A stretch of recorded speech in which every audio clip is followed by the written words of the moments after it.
Sang ibu ini sangat keren. Dia menanamkan chip di otak putrinya.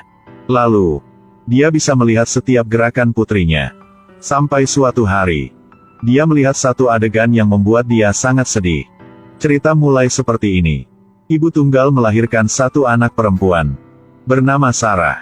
Pada hari Sarah berusia 3 tahun, sang ibu membawanya ke taman untuk bermain. Tapi untuk sesaat tidak menemukan Sarah. Walaupun sudah menemukan putrinya. Tapi dengan pengalaman ini, sang ibu mengkhawatirkan anaknya sepanjang hari. Jadi dia diperkenalkan oleh orang lain. Mengambil bagian dalam percobaan yang disebut mata ajaib. Ini adalah desain yang dirancang khusus untuk anak-anak.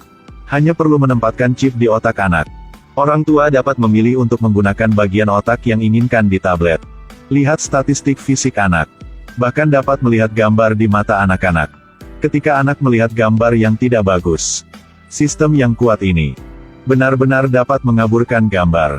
Walaupun itu gambar berdarah di TV, atau anjing di pinggir jalan menggonggong dengan keras. Di mata Sarah gambar-gambar itu dicensor. Mulai sejak itu, sang ibu tidak lagi merasa tidak aman. Tapi masalahnya adalah, hari itu kakek terkena serangan jantung, terbaring di lantai. Tapi saat itu di mata Sarah hanya gambar yang sangat buram. Dia tidak tahu apa yang telah terjadi. Sang ibu sedang di tempat kerja. Periksa tablet baru tahu situasinya.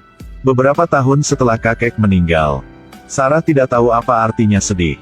Karena dia tidak punya emosi. Dalam mata dia, tangisan ibu hanyalah sebuah gambaran.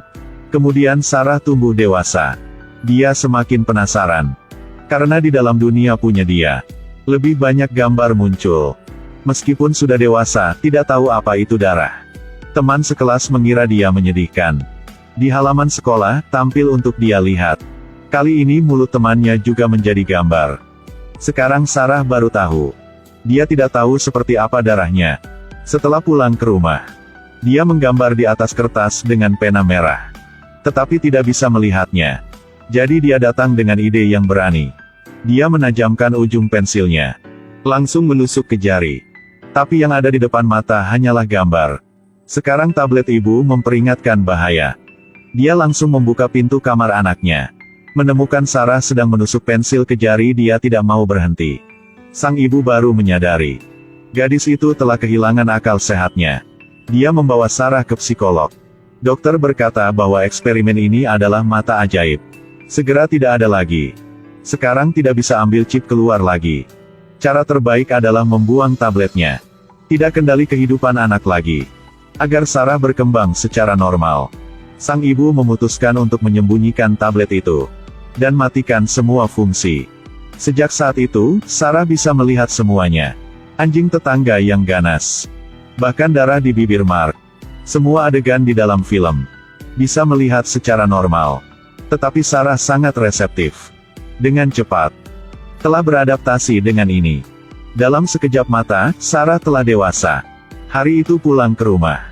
Dia bilang dia akan pergi ke bioskop bersama teman malam ini. Tapi sebenarnya berkemah di tepi danau bersama sekelompok teman. Sampai tengah malam membuat sang ibu sangat khawatir. Menelepon rumah teman sekelas tetapi tidak ada yang menjawab.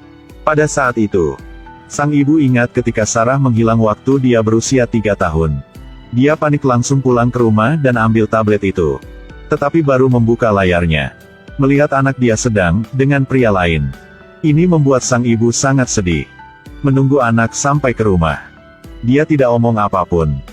Tapi pikiran jahat terus-menerus muncul di kepalanya.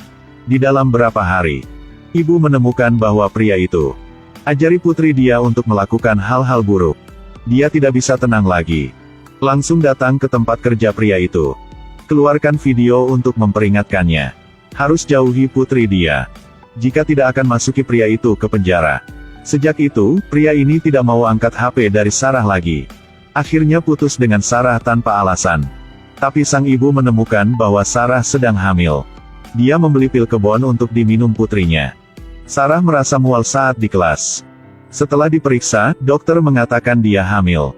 Tetapi karena dia minum pil kebon dengan cepat, jadi sekarang udah tidak ada masalah apa lagi. Sarah sangat bingung.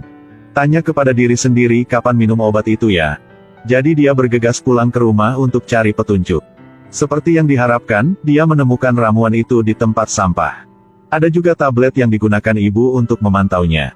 Dia sangat sedih, kemasi tas dan bersiap untuk meninggalkan rumah. Sekarang sang ibu baru saja pulang. Melihat anak sedang pegang tablet itu, mengerti bahwa dia telah terpapar. Dia langsung menjelaskan. Katakan, semua ini untuk kebaikanmu. Tetapi Sarah sedang ada di mana?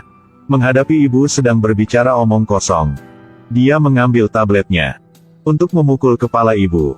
Dalam mata dia, depan hanya sebuah gambar yang tidak jelas. Ketika dia hancurkan tabletnya, Sarah baru sadar jika ibu dia sudah pingsan. Dia sangat panik. Ambil bagasi dan lari. Menunggu sang ibu bangun. Menemukan sang putri sudah pergi jauh dari rumah. Dia kehilangan anak sekali lagi. Anak yang dia sayangi. Dan Sarah sekarang duduk di mobil untuk pergi jauh. Ini benar-benar tidak sulit dikenali. Keinginan seorang ibu untuk mengontrol anak-anaknya sejak dini adalah penyebab akhir tragis ibu dan anak.